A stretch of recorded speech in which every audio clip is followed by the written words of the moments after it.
बहुजन आघाडीचा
बाळासाहेब आंबेडकर तुम आगे बढ़ो वंचित बहुजन आघाडीचा अरे कोण म्हणता येत नाही बाळासाहेब आंबेडकर तुम आगे बढ़ो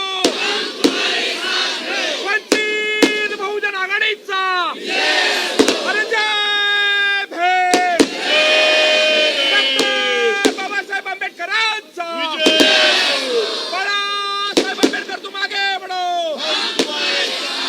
वंचित बहुजन आघाडीचा अरे कोण म्हणता येत नाही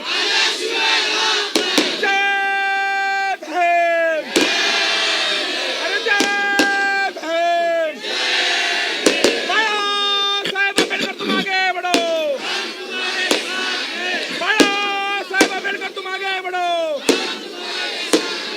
अरे जय भीम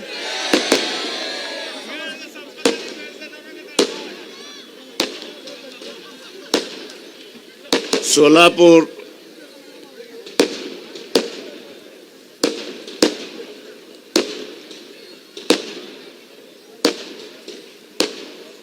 शहराचे असणारे जिल्ह्याचे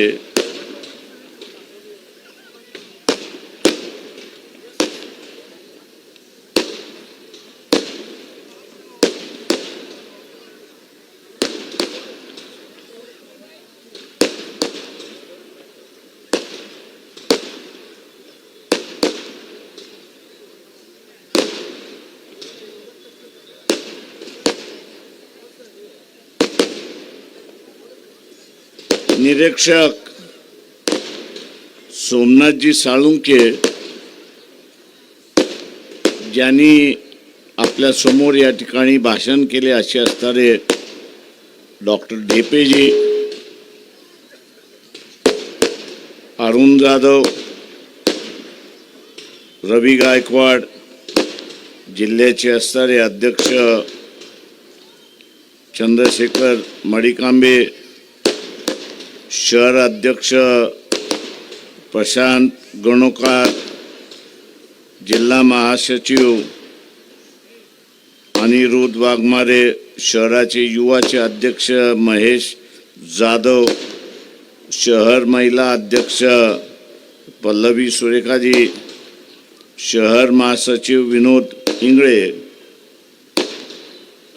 उपस्थित सन्माननीय व्यासपीठ आणि व्यासपीठावरती उपस्थित असणारे 22 महानगरपालिकेचे असणारे उमेदवार, उपस्थित बंधूंनो, भगिनींनो आणि बाळमित्रांनो,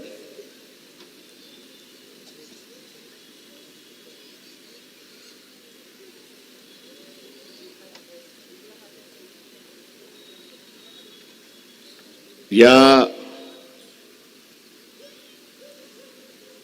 कालावधीमध्ये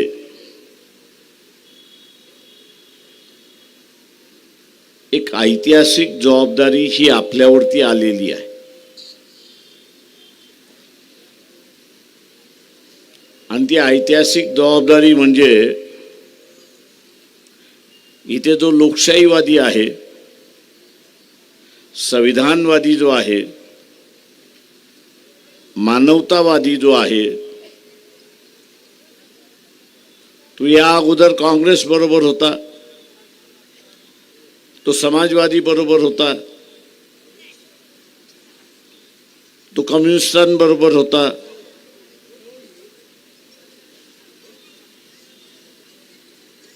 आज सगळं हतबल झाले. धर्माच्या नावाखाली हतबल झालेला आहे.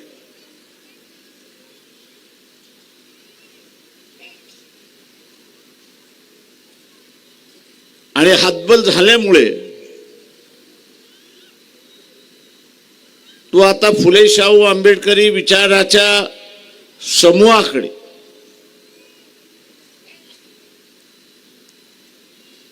एक आशा लावून बसलेला आहे, एक अपेक्षा बाळगतोय.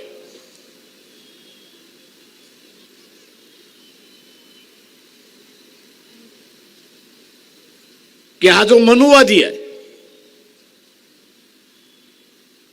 पण हिंदू या शब्दाचा वापर करू धार्मिक तेढ निर्माण करू प्यादासारखा मुसलमानांना वापरतो.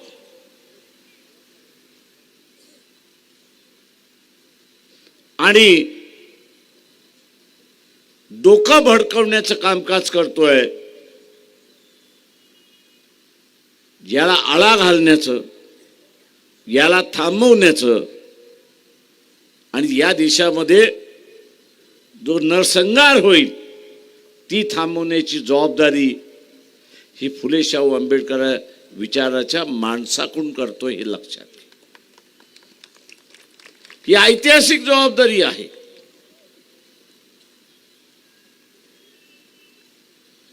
आणि ही ऐतिहासिक जबाबदारी आपल्याला पेलावीच लागेल.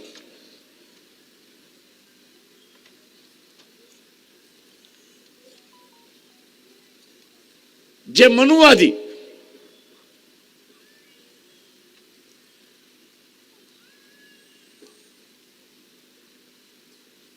हिंदू या शब्दाचा वापर करतात.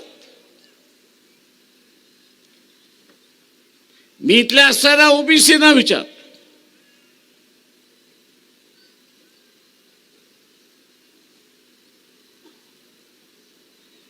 की ते शंकराचार्याची 4 पीठं आहेत महत्वाची. आम्ही त्यावेळेस मागणी केली होती की बाबा महाराज सातारकर यांना असणारं एका पीठावरती बसवा. माझा आजही ओबीसी आव्हान आहे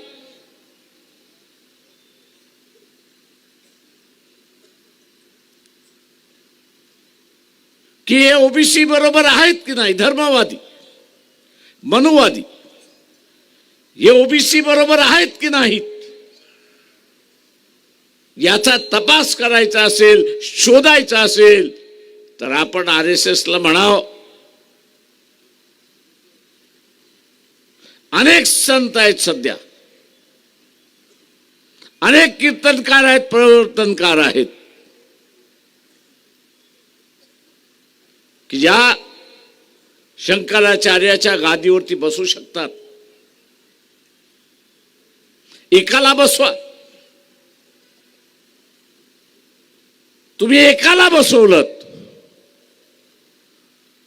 तर मी असं म्हणेन तुम्ही धर्मामध्ये बदल आणला, सुधारणा आणली, तशी असणारी परिस्थिती आहे. आणि खऱ्या अर्थाने तुमचा असणारा ओबीसी वरती प्रेम आहे, त्यांना धर्मामध्ये स्थान आपण देत आहे,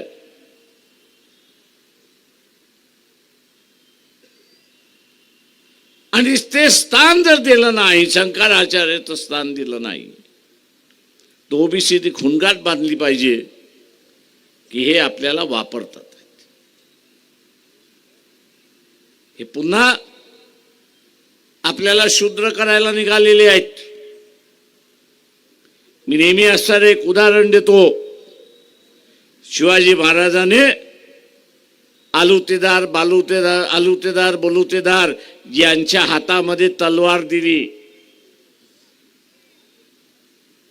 आणि एक साम्राज्य उभं केलं.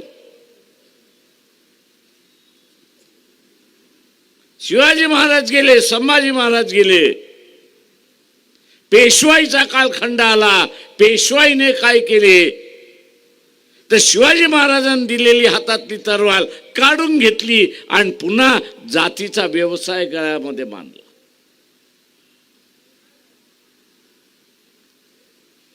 पुन्हा गळ्यामध्ये जातीचा व्यवसाय बांधला.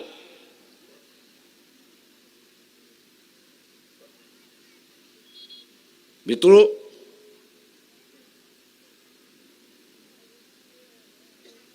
आजही पुन्हा आपल्याला दिसतंय की महात्मा फुले असतील, शाहू महाराज आहेत, बाबासाहेब आहेत, पेरियार आहेत, की आधी त्या काळी तलवार ही महत्वाची होती. आजच्या काळामध्ये पेन हे महत्वाचं आहे. शिवाजी महाराजांनी तलवार हातामध्ये दिली आणि या माणसाने आपल्याला पेन हातामध्ये दिला. या आधुनिक काळातली असणारी तलवार, पेन ही तलवार आहे, हे आपण लक्षात घ्या. आधुनिक काळातली पेन ही तलवार आहे आणि ती तलवार आपल्या हातामध्ये दिली. आज ती तलवार काढून घेण्याच्या व्यवस्थेमध्ये आहेत. आज ते काढून घेण्याच्या व्यवस्थेमध्ये आहेत. तुम्हाला स्कॉलरशिप कशासाठी पाहिजे?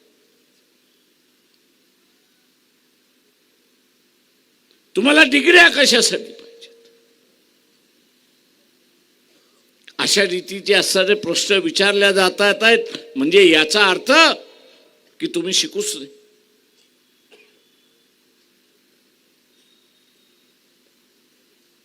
आणि म्हणून हा भेदरलेला जो माणूस आहे,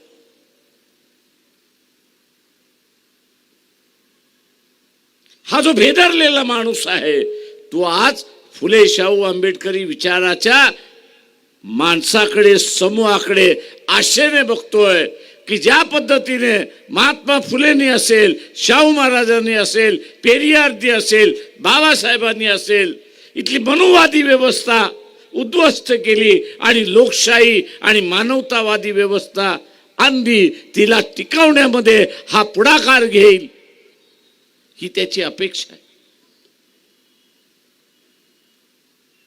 काळ ठरवण्यापेक्षा किंवा इतिहास ठरवण्यापेक्षा आपण ठरवायचं आहे की मी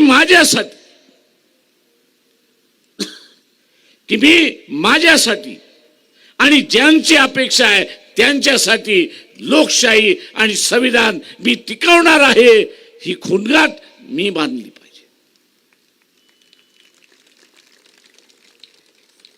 इथे प्रत्येक बसलेल्या माणसाने ठरवली पाहिजे. बांधली आहे का खुणगाट? 100%. हा बदल सर्वात मोठा बदल आहे, हे लक्षात घ्या.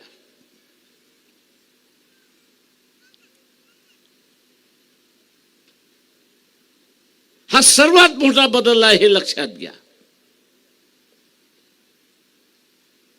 बाबासाहेब नेहमी म्हणत असत की सत्ताधारी व्हा, आणि आज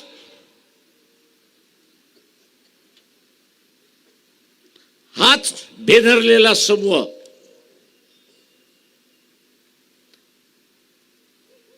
हाच भेदरलेला समूह आज असताना म्हणतोय की नेतृत्व घ्या. फुले शाहू आंबेडकरी विचाराच्या माणसाने नेतृत्व घ्या आणि या मनुवाद्याला कायमचं गाडून टाका. ही ऐतिहासिक जबाबदारी आपल्याला घ्यायची. हे नवीन भांडण नाही, हे भांडण नवीन नाहीये, हे जुनच आहे. याचा असताना उल्लेख बाबासाहेबांनी 54-55 अलाहाबाद विश्वविद्यालयामध्ये ज्यावेळेस भाषण दिलं त्यावेळेस त्यांनी सांगितलं की या देशातला माणूस हा द्वंद्वमध्ये आहे, संभ्रमात आहे, द्वंद्वमध्ये आहे, संभ्रमात आहे.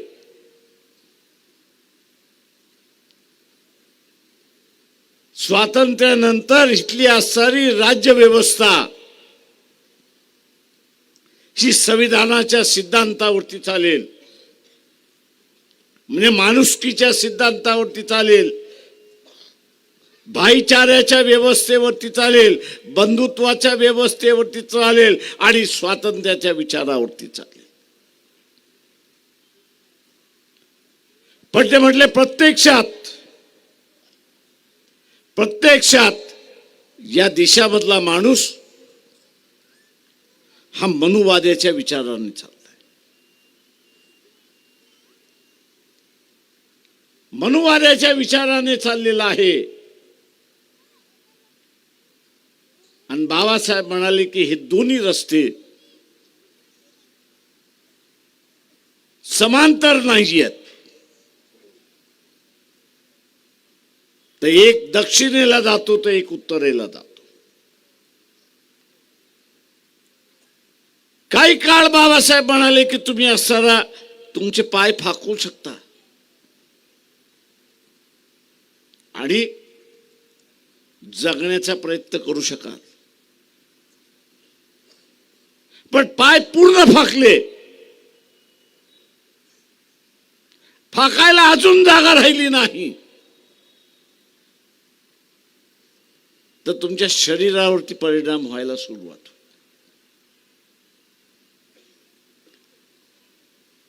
बाबासाहेबांचा सांगण्याचा मतितार्थ हा होता की या देशाच्या नागरिकाला एक दिवस असा येईल की या दोन मार्गापैकी एक मार्ग निवडावा लागेल.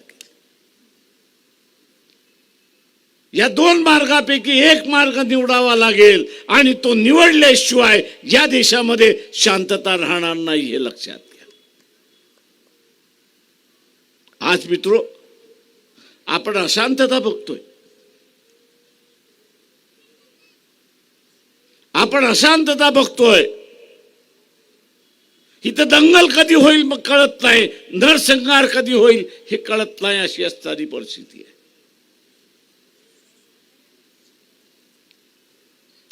आणि यातून मार्ग काढायचा असेल तर फुले शाहू आंबेडकरी विचाराच्या माणसालाच मार्ग काढता येईल हे आपण लक्षात घ्या. आणि हीच एक ऐतिहासिक जबाबदारी आहे हे आपण लक्षात घ्या.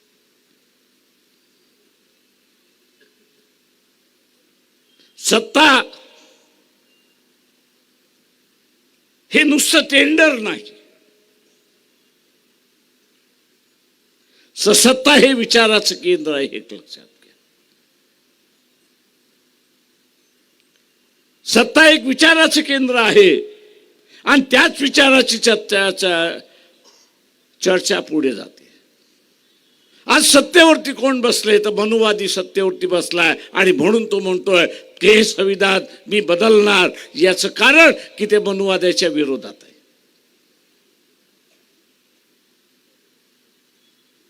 हे मनुवाद्याच्या विरोधात आहे. इथल्या फुले शाहू आंबेडकरी विचारातल्या माणसाला हे संविधान टिकलं पाहिजे हे बघायचं असेल तर त्यांनी सत्तेवरती बसायला पहिल्यांदा शिकलं पाहिजे. सत्ता जोपर्यंत फुले शाहू आंबेडकरी विचाराच्या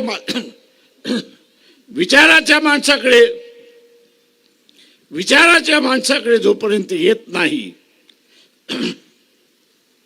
तोपर्यंत आपण ना लोकशाही टिकू शकू ना इथलं असणारं संविधान टिकू शकू. ना इथला लोकशाही टिकू शकू ना इथलं असणारं संविधान टिकू शकू.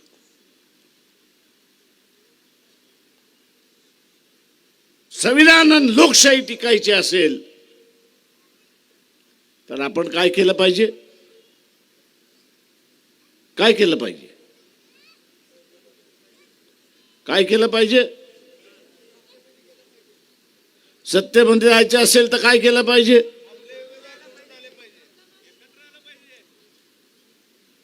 एकत्र येऊन कोणाला आग लावायची?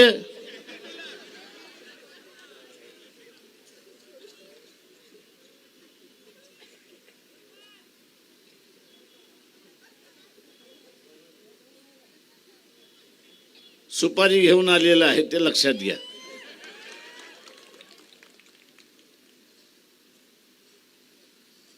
एकत्र येऊन विचार टिकणार आहेत का?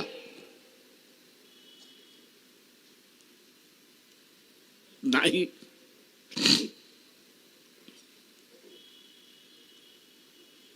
विचार टिकवायचा असेल तर सत्ता हस्तगत करणं गरजेचं आहे. आणि सत्ता हस्तगत करून ते विचार रुजवणं हा त्याच्यातला महत्वाचा आहे, हे लक्षात घ्या.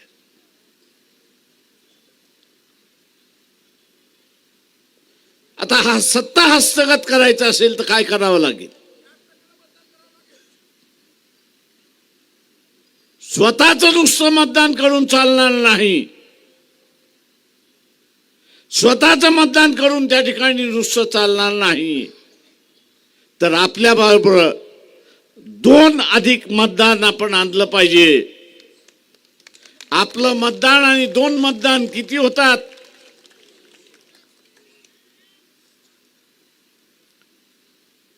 म्हणजे आजच्या फुले शाहू आंबेडकरी मतदानापेक्षा 3 पट मतदान झालं तर आपण जिंकणार की नाही?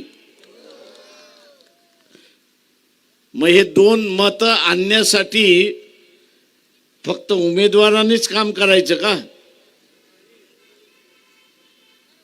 की पक्षाच्या कार्यकर्त्यांनीच करायचं?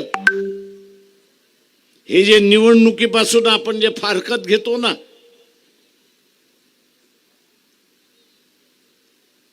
निवडणुकीपासून आपण जी फारकत घेतो, मला काय घेणं देणं, तो निवडून येईल, तो बघेल,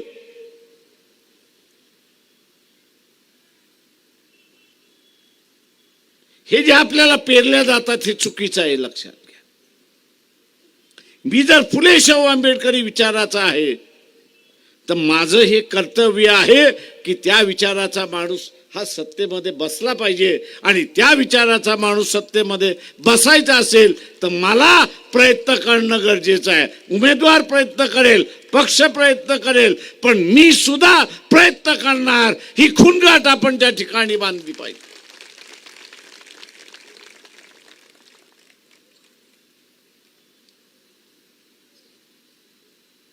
इलेक्शन हे विचारांचं इलेक्शन आहे.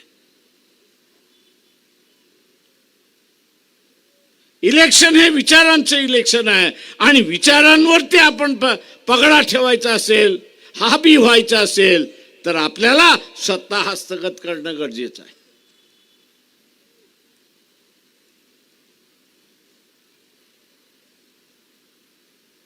आणि म्हणून आज अनेक जण मला असं विचारतात, मुंबईमध्ये केली, इथं का केली नाही? मी त्यांना म्हणत असतो की जिथे पाटीलकी व्यवस्था लोकशाहीवादी झाली तिथे युती झाली. जिथे पाटीलकी कायम राहिली, जिथे पाटीलकी कायम राहिली तिथे युती झाली नाही का पाटील काही शाही म्हणजे दंडुलकीशाही. आणि म्हणून आपण आपल्या उद्देशाशी टिकून राहिलं पाहिजे. आपल्या उद्देशाशी आपण टिकून राहिलो तर आपण पल्ला गाठू शकतो, हे लक्षात घ्या. निवडणुका जिंकणं आणि हारणं हा एक भाग आहे असं मी त्या ठिकाणी मानतो. जिंकण्यासाठी आपण निवडणुका लढतो याच्याबद्दल दुमत नाही.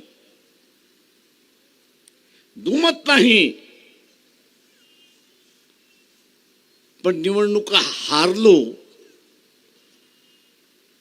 तरी या देशातलं 30% मतदान घेऊन आपण जर हारलो, या देशातलं 30% मतदान घेऊन आपण हारलो तरी चर्चा काय असते की ते लोकशाहीवादी आणि संविधानवादी जनतेची ताकद या देशामध्ये 30% आहे आणि तिला डावलून चालता येणार नाही, तिला बाजूला सारखून चालणार नाही.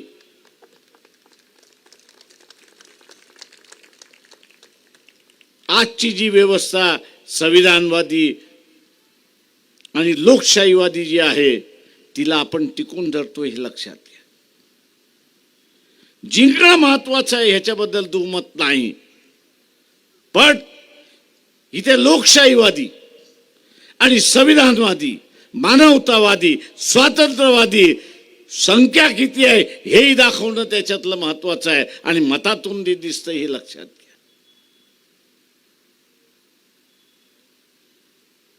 आणि म्हणून माझं आव्हान आहे की उमेदवारांनी गाड्या किती लावल्या, त्यांनी बॅनर किती लावले, त्यांनी पोस्टर किती लावले, याच्यामध्ये आपण असा प्रचार बघत असतो. पण आपला विरोधक काय करत असतो? आपला विरोधक हा गल्लोगल्ली आणि घरोघरी फिरत असतो आणि मतदान काढण्याचा प्रयत्न करत असतो. तो काय उमेदवार नसतो, पण तो मनुवादी विचाराचा पायक आहे आणि ती झालं पाहिजे म्हणून तो करतो. चुकीचा असेल पण तो त्याच्या विचाराची प्रामाणिक आहे. आपल्याला सुद्धा उद्या फुले शाहू आंबेडकरी विचाराचा माणूस हा सत्तेमध्ये बसला पाहिजे. तर माझी जबाबदारी आहे की मी सुद्धा माझ्या गल्लीमध्ये, माझ्या वस्तीमध्ये माझ्या उमेदवाराचा, माझ्या पक्षाचा हा प्रचार मी केल्याशिवाय राहणार नाही. ही खूणगाठ इथल्या सगळ्यांनी मानली पाहिजे.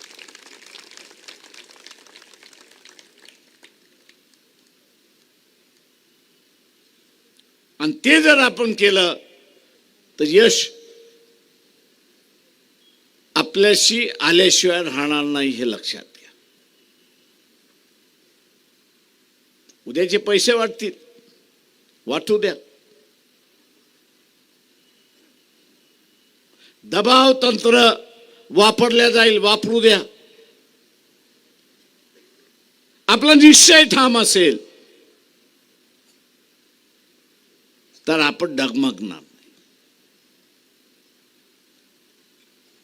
आणि म्हणून एक निश्चय आपण केला पाहिजे की महानगरपालिकेची ही निवडणूक आहे. कोण म्हणे लहान निवडणूक आहे, मान्य आहे मला, लहान निवडणूक आहे. पण सत्तेची आणि विचाराची प्रेरणा ज्याला आपण म्हणतो, सत्तेची आणि विचाराची प्रेरणा ही खालून सुरुवात होते. ती खालून सुरुवात होते, वरपर्यंत जाते. तेव्हा या महानगरपालिकेमध्ये वंचित बहुजन आघाडीचे उमेदवार निवडून आले तर 5 वर्ष हाच प्रचार केला जाईल की वंचित आघाडीचे असणारे उमेदवार त्यांनी अमुक मांडलं तमुक मांडलं, या स्वरूपाचं मांडलं त्या स्वरूपाचं मांडलं. तुम्ही रुजवण्याचं कामकाज करताय हे लक्षात घ्या.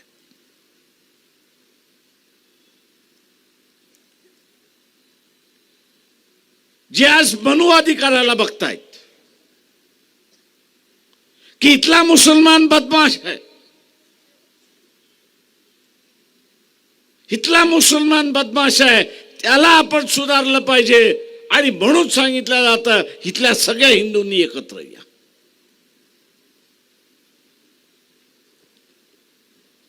सगळ्या हिंदूंनी एकत्र या.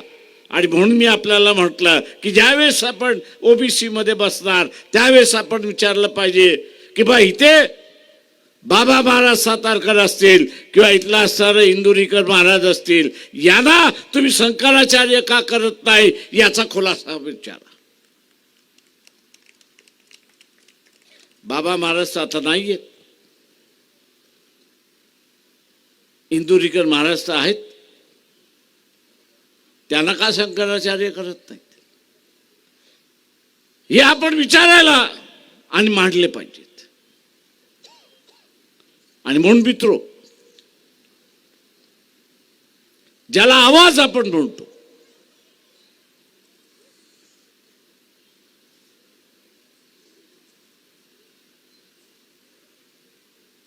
ज्यांना आपल्या स्वतःच्या व्यथा मांडावाशा वाटतात परंतु संख्या नाही. उद्या असताना कुंभारांनी ठरवला मोर्चा काढायचा, मोर्चा निघेल, पण तो 1000, 2000, 10,000 मी नेहमी म्हणत असतो की सभेतील संख्या आणि मोर्चातील संख्या हे एक आपला संदेश देते. फुले शाहू आंबेडकरी विचाराचा लाखो माणसं असल्यामुळे ते एकत्र जमले की चर्चा हीच सुरुवात होते. चर्चा हीच सुरुवात होते की हे मानवतावादी आहेत, हे लोकशाहीवादी आहेत, हे संविधानवादी आहेत, हे भाईचारावादी आहेत. पण कुंभार समाजाने मोर्चा काढला, शंकराचार्यासाठी मोर्चा काढला, तरी ती चर्चा होत नाही अशी असणारी परिस्थिती आहे. आणि म्हणून आपल्यालाच असणारा या उपेक्षित वर्गाचा असणारा आवाज हा उठवावा लागेल. सामाजिक इश्यूवरती घेऊन त्याला असा उपाय करावा लागेल. आणि म्हणून मी आवाहन करतो आपल्या सगळ्यांना की जो कार्यक्रम इथं असताना सोमनाथ साळुंकेने आपल्याला दिला की माझी जबाबदारी ह्या इलेक्शन मध्ये काय, माझी जबाबदारी ह्या इलेक्शन मध्ये काय, तर मी 10 मुसलमानांना भेटलो पाहिजे, त्यांना वंचितला मतदान करण्यासाठी समजूत घातली पाहिजे. इथल्या असणाऱ्या ओबीसी जो आहे आरक्षणाचा मुद्दा असेल किंवा मी जसं म्हटलं शंकराचार्याच्या गादीचा मुद्दा असेल, याला धरून वंचितकडे आल्याशिवाय हे अंमल होणार नाही याचा आपल्याला गवाही द्यावी लागेल. इथं ख्रिश्चनांवरती हल्ले होतात त्याची गवाही आपल्याला द्यावी लागेल. इथला लिंगायत समूह आहे, बसवेश्वरांचे विचार याला मान्यता मिळाली पाहिजे म्हणून तो लढतोय, वेगळा धर्म स्थापनेची मागणी करतोय. आपण आता बघत असाल की जैन मोर्चे काढायला लागले कारण का त्यांची मंदिरं पाडायला लागलीत.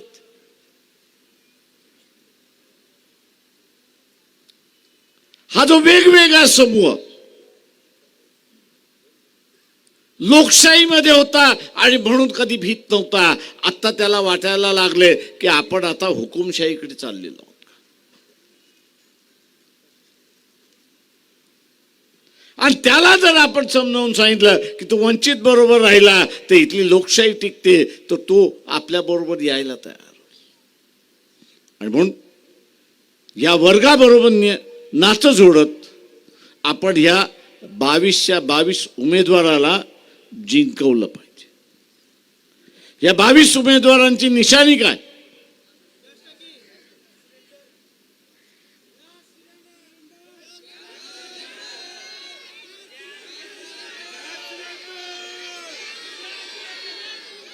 तेव्हा गॅस सिलेंडर समोरचं बटन दाबून आपण त्यांना विजयी करा. आणि ही जी ऐतिहासिक जबाबदारी आलेली आहे की या देशाचं नेतृत्व करण्याची जी जबाबदारी आलेली आहे ती आपण गमावू नका, एवढं बोलतो आणि रजा घेतो. जय भीम, जय भारत.